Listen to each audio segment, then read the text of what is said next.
Hello everyone, my name's Dave, the curate of St James's Church, and it's my privilege to lead you tonight in the Connect at 7 programme. So Richard asked me to lead this, so it's great. I get to choose which songs I like at the moment, and I get to say some words, but actually I've kind of thrown it back in, so I end up interviewing both Richard and Nigel about some of the thoughts they had.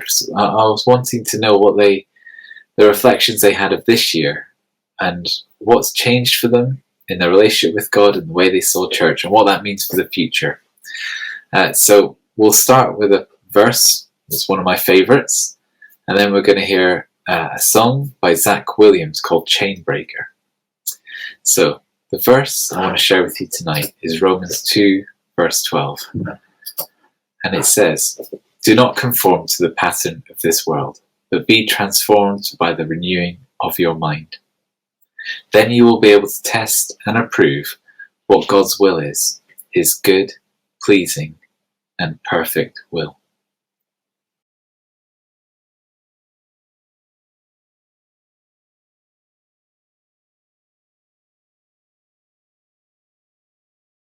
So, well, thank you for joining me this evening, Richard. And thank you.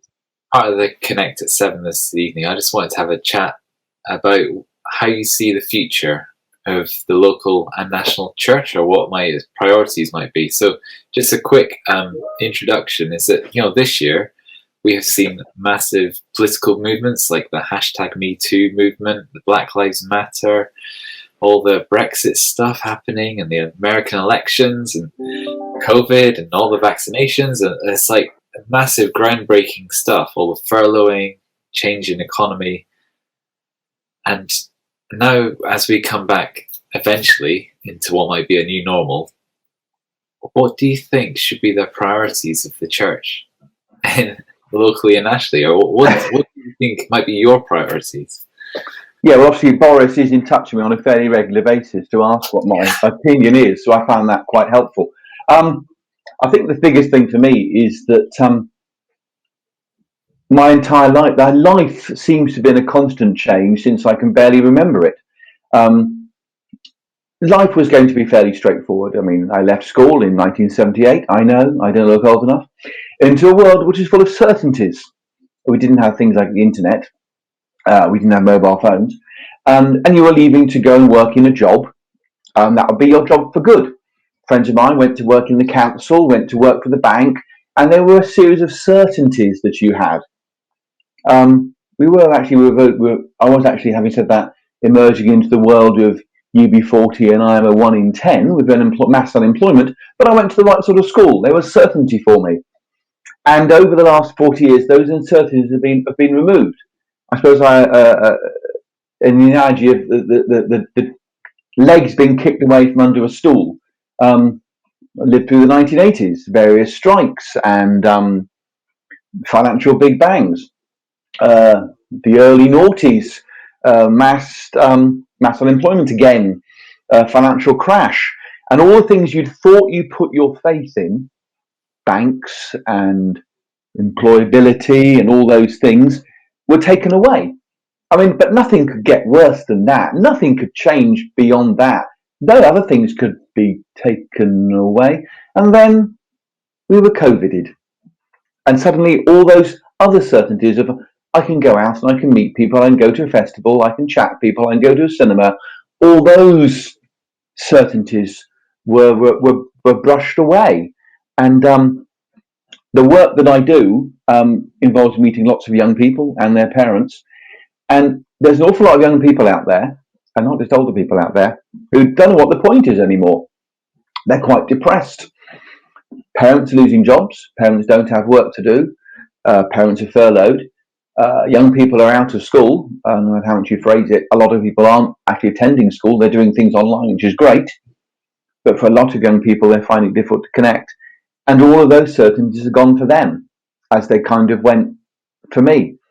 And there's a lot of people out there without hope. And now this is, I suppose, the link to the Christian perspective. There is something that can give hope. And at times over the last year, I felt pretty hopeless and pretty depressed and pretty sad about what I can and can't do anymore. At various points I've been shielded. At various points, I've been going into work, and currently I am working, and I'm very fortunate to be doing that.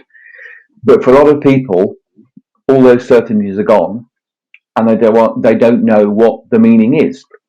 So to come back eventually to the question, I think somehow we as a church need to connect with people in a way that's real and meaningful and shows them there is something beyond us. There is something beyond the world that we inhabit, and there is an answer and there is a purpose to it, which can seem very simplistic at the time. Oh, believe in God, go to church. Yes, but actually it is that simple sometimes. There is an answer beyond themselves, but you've got to ask the right question in the right way, in a way that's accessible, because the ways that accessible 40 years ago don't really hit anymore. So it is using the tools that we have. We all miss the fact that we can't do proper conversations. They're all two-dimensional rather than four-dimensional, as they really would be. But it's finding ways for the church to connect with people outside and not say, come into us. We're going out to them. And generally, we're doing this through this medium. We're going out to people. We're not sitting in our building saying, come and join us. Look at the lovely windows. We're going into people's houses, inviting people's houses to share the good news. And how we as a church address that, I think, is going to be key. Otherwise, we will be returning to empty buildings. Yeah, so this year it's... Thank you, Richard. That's really good. You might want to edit some of that. This year we have learned an awful lot about online media, how to do things, and about how our walls within church almost contained us. And suddenly we're out there, our shop window is wide open, and people can see into our services, can see to meetings, and it's been quite exposing, but also really life-giving in some ways as well. But there are some things I think I won't take for granted again, like toddler groups. So I was a full-time dad for a while, and going along to a toddler group was like a hit or miss experience. But now I'd be like, oh my gosh, yes, get my kids to this toddler group, have a coffee with some other parent, and those, like, even coffee after church with rich tea biscuit, those kind of classic Christian experiences after church. I'm sure your biscuits are better at St. James's, although I haven't actually experienced them yet. There's that kind of like taken for granted stuff that actually I feel now will be the new point where, the new community building experience, new relearning how to talk to one another, how to connect with one another. Because it's been such a long time. To actually connect with people where you actually stand next to them and can sense what they're saying, and you see beyond the screen.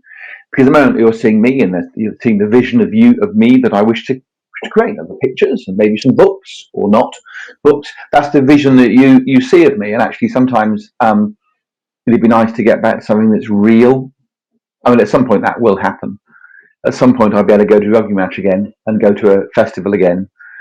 We hope that will happen, but I suppose going back again, it's the fact that all those things are important, and I do enjoy them, but they're not most important. And I suppose one of the things you've drawn out from the past year is focusing on the things that really are important. And I don't just mean family, I mean the greater things that are important, the relationships. And there's a ton of people out there asking questions and wanting to know why, and we need to have really thought through our answers to that. What has helped you in your relationship with God this year? Has there been a certain tool, a certain thing that's helped you? Is it getting outside? Is it some resource that has really helped you relate to God throughout lockdown maybe in a surprisingly new way? Couple of things. One would be as an app, is the Lectio. We've done Lectio 365, and that came through some of the online Spring Harvest stuff that we attended last year, and saw the little chats by Pete Gregg, only 5 or 10 minutes long, with a song, and they were brilliant because it was all encapsulated into a piece, a bite-sized piece but really good teaching and thought-provoking stuff. Take away with a song. That's been really good. And from that, I joined the 24/7 prayer website under Lectio. It's a daily thing that comes out. It's a Bible passage. It's a reflection. It's a talking about a theme across a week, and that's been really good. I found that very helpful. And the bit that may get me into trouble, but I'll say anyway, is sometimes having a partner, Mrs. Lucas, who will say, "How was the Bible reading this morning?" And I go, "Very good." So it is having that shared thing where someone's encouraging you to do that, and asking how it was, and sitting and praying together. I think that's been the bit that has helped me. And then talking to friends and people down Zoom and Teams and stuff like that has been helpful. Yeah, for me, surprisingly, it's been morning prayer with members from the church, because there's a deep connection there. You're doing it face to face over Zoom, and you're exploring Scripture together. So thank you, Richard, for those wise words. It was a pleasure to speak with you and to hear about some of the young people that you work with. We're now going to listen to a song by New Wine Worship called "To Know Your Heart," and it's got these words that I felt fitted really well with this evening. It says, "Take me deeper, one step closer. Take me further than I've ever been before."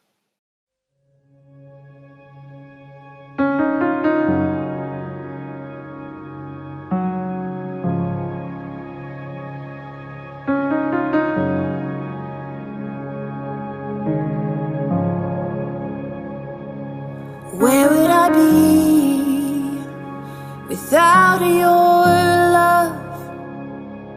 I can imagine the thoughts too much.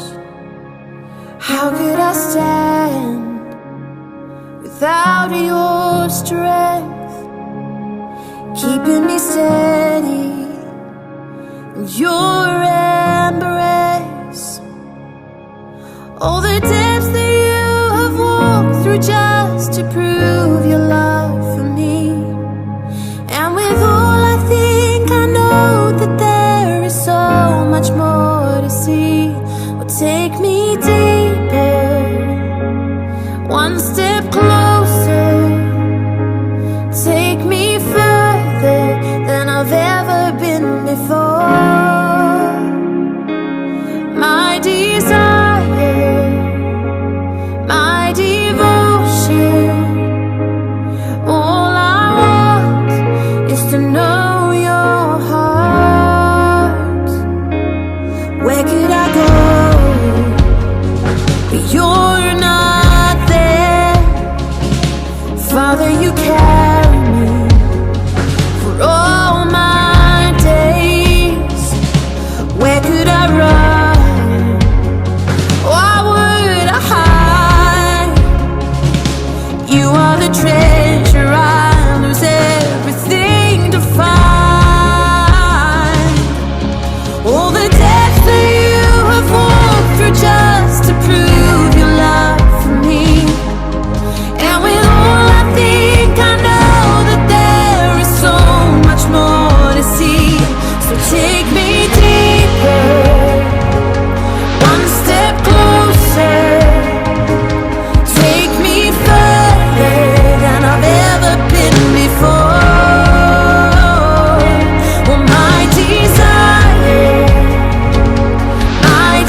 before.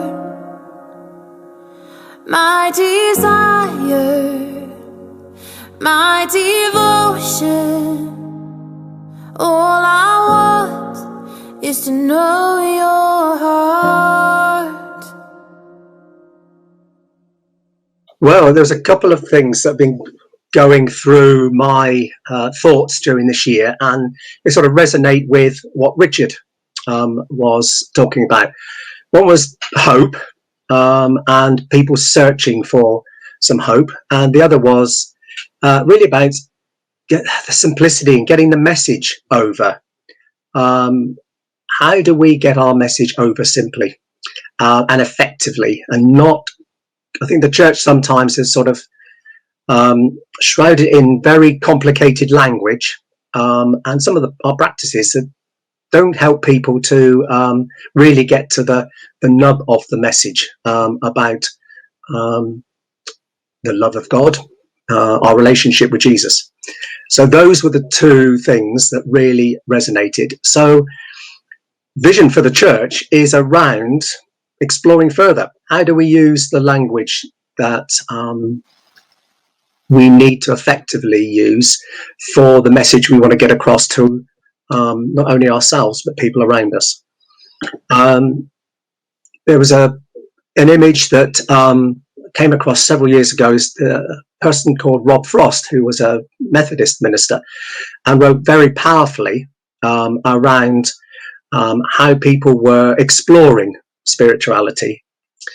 And one of the things that he was talking about was in a coffee shop. He was sitting in a coffee shop and he was looking out and he saw one of these shops that sold crystals and things like that, and lots of people going in and out. So lots of people were searching for some form of spirituality through that. And then he looked around a bit further and saw the church opposite, and what was displayed outside, the next jumble sale. So he was talking about that contrast really in how the church was communicating its message, its spirituality, for a lot of people who are searching.